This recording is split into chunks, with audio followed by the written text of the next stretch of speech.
ये है हमारी प्यारी धरती, जो देखने में बहुत सुंदर तो है, लेकिन इसके पीछे की घटना उतनी ही खतरनाक। तो चलिए आपको इस घटना से रू करवाते हैं। आज से 450 करोड़ साल पहले सौरमंडल में एक नई ग्रह बनी है, जिसका नाम इंसान नाम का प्राणी 450 करोड़ साल बाद अर्थ यानी धरती रखने वाले। जब धरती नई बनी थी, तब एक ऐसा वक्त था जब कोई चांद नहीं हुआ करता था, पर कुछ वक्त के बाद ही एक इत्तेफाक हुआ जिसने सब कुछ बदल दिया। आज से 450 करोड़ साल पहले धरती अकेले ही सूरज का चक्कर लगाती, पर एक दिन अंतरिक्ष के अनंत फैलाव के कहीं बीच में से एक मंगल ग्रह के साइज का एक ग्रह धरती से टकराया, और उसके बाद धरती के कुछ टुकड़े हो गए और वह टुकड़े धरती से अलग हो गए और अंतरिक्ष में चले गए। और धरती की गुरुत्वाकर्षण बल इतनी थी, इसने इन टुकड़ों को अपनी तरफ तान लिया, और उसके बाद कुछ सालों के अंदर ही ये सारे टुकड़े मिलकर एक गोला बन गए। यह एक ऐसी घटना थी जब एक भयानक घटना ने एक ऐसी चीज को जन्म दिया जो बड़ा ही सुंदर था, बड़ा ही खूबसूरत था। धरती का भाई मून यानी चंदा मामा का जन्म हुआ। उसी कुछ सालों के बाद ही धरती पर जीवन पनपने लगा। इसलिए कुछ साइंटिस्ट की थ्योरी में भी कहते हैं कि चांद के बनने के चलते ही धरती पर जीवन शुरू हुआ। अगर यह नहीं बनता तो शायद कभी धरती पर जीवन शुरू ही नहीं होता। पर कैसे? चांद के चलते ही जीवन है, यह क्यों? मतलब कैसे? इस चीज को समझने के लिए एक बार ये देख लो, अगर चांद फट जाए तो क्या होगा। अब आप खुद ही समझ जाओगे कि चांद क्यों जरूरी है। दुनिया की खत्म होने की जितनी भी हाइपोथेसिस है, उनमें से यह सबसे डेंजरस है। धरती पर मौजूद पूरे समुद्र को एक्चुअल में चांद ही कंट्रोल करता है। चांद धरती के चारों तरफ घूमते घूमते समुद्र के पानी को अपनी तरफ खींचता है, और इसी के चलते समुद्र में पानी बहुत ऊंची लेवल पर उठती है, जिसे लहरें कहते हैं। और उसी गुरुत्वाकर्षण बल के चलते टाइड्स यानी समुद्री ज्वार उठते हैं।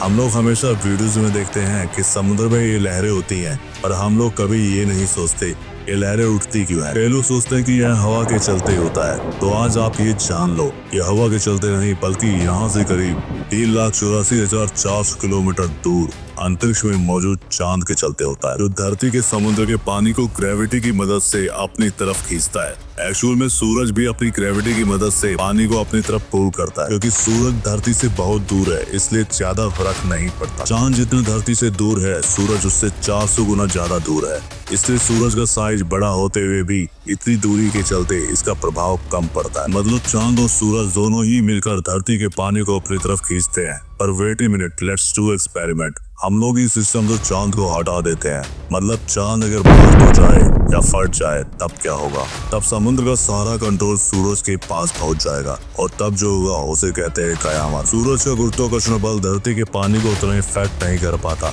और ये बात तब तक सच था जब तक चांद था।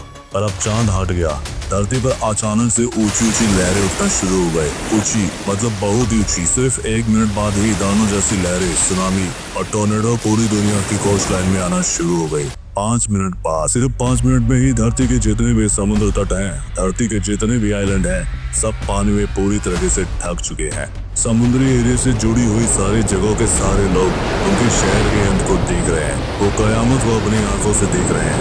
1 घंटे बाद समुद्र के सामने वाले शहरें अब समुद्र के नीचे आ गई, और अभी अचानक से सुनामी और हाहाकार शांत हो गई। मतलब पानी की लेवल ने अपने आप को बैलेंस कर लिया। तो इसका मतलब ये है कि चांद के गायब होने के बाद ये हाहाकार सिर्फ थोड़ी देर के लिए ही होगा। पर इस 1 घंटे की घटना के चलते धरती अब पहले जैसी बिल्कुल भी नहीं रही। 24 घंटे बाद रात में चांद दिखता था, जिस पर इंसान कभी ध्यान भी नहीं देते थे। पर अब जब चांद जा चुका है, और अब जब चांद है ही नहीं, तब लोग आसमान में चांद को ढूंढ रहे हैं। ये कहा जाता है ना कि जब कोई चीज चली जाती है तभी हमें उसकी वैल्यू पता चलती है। एक और बहुत ही भयंकर चीज हुई। आप सबको पता होगा कि जब चांद था तब धरती ऐसे 23.5 डिग्री पर घूमती थी, ऐसे टेढ़े एक्सिस में घूमती थी, और चांद धरती को इस पोजीशन में होल्ड करता था। और अब जब चांद नहीं रहा, तब धरती एक्चुअल में अपना कंट्रोल खो चुकी है और बहुत ही भयंकर तरीके से शेक कर रही है। और इसी के चलते धरती पर हर 1 घंटे सीजन बदलने वाली है। अभी अचानक से धरती पर जहाँ लोग गर्मी के मारे मर रहे थे, वहाँ बर्फ गिरने लगी है, और जहाँ बर्फ गिरती थी वहाँ कंपकपाती धूप निकल गई। नॉर्थ पोल और अंटार्कटिका जो धरती का वो रीजन है जो ठंडा रहता था, वहाँ अब कंपकपाती धूप निकल चुकी है। कश्मीर में जहाँ ठंड था, वहाँ पर तापमान दिल्ली की गर्मी से भी ज्यादा हो चुका है, और दिल्ली और बंगाल में बर्फ गिरने लगी है। यह सब इसलिए हो रहा है क्योंकि धरती अपने ही एक्सिस पर सेक कर रही है। बिना चांद और सौरमंडल के बाकी ग्रह और सूरज पर तो कोई प्रभाव नहीं पड़ा, और धरती सूरज का चक्कर नॉर्मली लगा रही है, और बिना चांद के वो अपने एक्सिस में ही डगमगा रही है।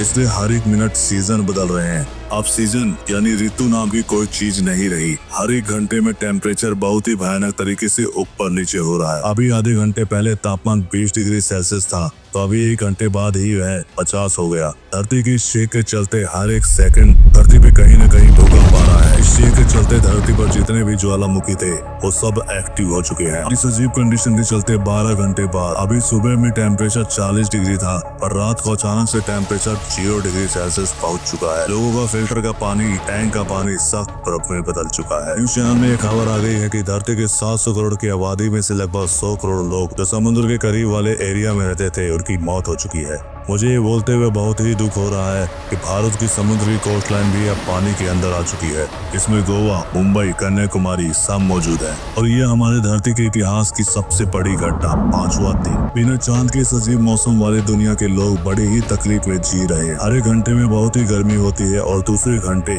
इतनी ठंड होती है कि पानी बर्फ में बदल जाता है। दुनिया के सारे सुनामी के चलते पानी के अंदर के जीवन पर भी बहुत बुरा प्रभाव पड़ा है और इसलिए समुद्री मछलियां और बाकी जीव भी जिंदा नहीं रह पा रहे। समुद्र में नए नए प्रकार के हाइब्रिड टाइप में दिखने वाली मछलियों का जन्म हो रहा है जो कि इस कंडीशन में जीने के लिए बने हैं। किसान अब खेत में अनाज नहीं उगा पा रहा है क्योंकि मौसम इस तरह बदल रहा है कि वो अनाज उगने ही नहीं दे रहा है। इसलिए पूरी धरती पर सिर्फ 5 दिनों में ही खाने की कमी होना शुरू हो गई, क्योंकि लोगों को पता चल गया है कि ऐसी अवस्था में खाना अब सिर्फ साइंस की लेबोरेटरी में ही उगाया जा सकता है, जहाँ साइंटिस्ट टेक्नोलॉजी के जरिए आर्टिफिशियल मौसम बनाकर एग्रीकल्चर करेंगे। इसलिए खानों की प्राइस लगभग 100 गुना बढ़ चुकी है। लोग इस अजीब मौसम से बचने के लिए अंडरग्राउंड बेसमेंट बनवा रहे हैं। ये तो कुछ भी नहीं हुआ, अब एक ऐसी भयानक चीज हुई है इससे पूरी दुनिया चौंक गई और ये 6वें दिन में हुआ। 6 घंटे बाद 6ठा दिन। आपने बिल्कुल सही सुना, 6ठा दिन तो हो गया है और 5वें दिन के बाद ही सिर्फ 6 घंटे बाद ही 6ठा दिन हो। मतलब दिन सिर्फ 3 घंटे का हो रहा है और रात भी 3 घंटे। मतलब पूरा डे 24 घंटे का नहीं बल्कि अब सिर्फ 6 घंटे का हो रहा है। क्योंकि जब चांद था तब धरती की रोटेशनल स्पीड यानी घुमाव की स्पीड को चांद अपने गुरुत्वाकर्षण बल की मदद से कंट्रोल करता था, उसे रोकता था। उसी के चलते एक दिन 24 घंटे का होता था। और अब जब चांद जा चुका है इससे धरती की रोटेशनल स्पीड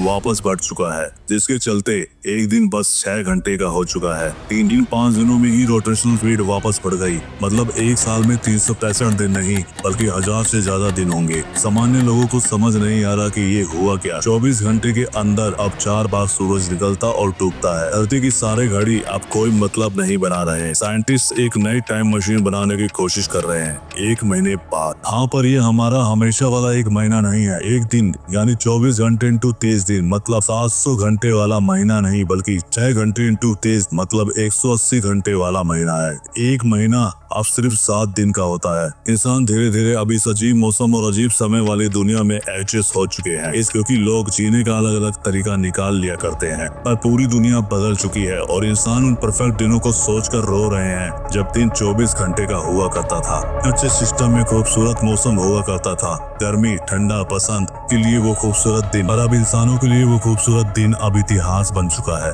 पहले एक दिन में 24 घंटे हुआ करता था और एक साल में 365 थे। अभी पूरी कहानी से बाहर निकल जाओ। सिर्फ एक बार ये कहानी देखकर ही आप ये समझ सकते हो कि चांद हमारे लिए कितना जरूरी है। जिस तरह सूरज हमारे लिए जरूरी है, चांद भी धरती के जीवन के लिए उतना ही महत्व रखता है। एक और बहुत इंटरेस्टिंग फैक्ट मैं आपको बताना चाहूंगा कि ये जो स्टोरी मैंने आपको बताया, कई साइंटिस्ट ये मानते हैं कि बिल्कुल यही एक्सिट घटना मंगल ग्रह का इतिहास है। साइंटिस्ट को ये लगता है कि मंगल ग्रह का पहले एक बहुत बड़ा चांद हुआ करता था और मंगल पर भी जीवन था, और एक मरता हुआ तारा जिसे सुपरनोवा कहते हैं उसमें एक गामा एनर्जी बीम निकली और उसने मंगल के चांद को पूरी तरह एक्सप्लोड कर दिया। इसी के चलते मंगल डिसबैलेंस हो गया। सालों के अंतराल में यहाँ का कंडीशन इतना खराब हो गया कि वो रहने लायक ही नहीं रहा और वहाँ जीवन पूरी तरह से खत्म हो गया। और इसीलिए साइंटिस्ट एक्चुअल में सच्ची दुनिया में ये देखते हैं कि मंगल अपने एक्सिस में बहुत ही ज्यादा शेक करता है, उसी तरह जैसा कि हमने इस हाइपोथेसिस में धरती को शेक करते हुए देखा था। यह एक बहुत शॉकिंग थ्योरी है। इस थ्योरी को सुनकर आपके मन में ये आ रहा होगा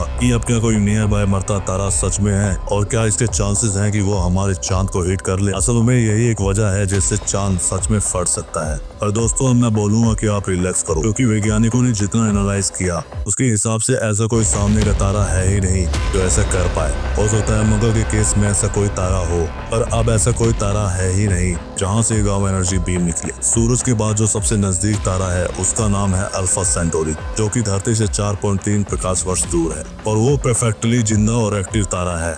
जिससे कोई खतरा नहीं है, वो फ्यूचर में मरेगा भी तब भी उससे कोई हमारे वर्ड्स तो नहीं निकलेगा। मतलब ऐसी कोई घटना सच में होना तो ना के बराबर है।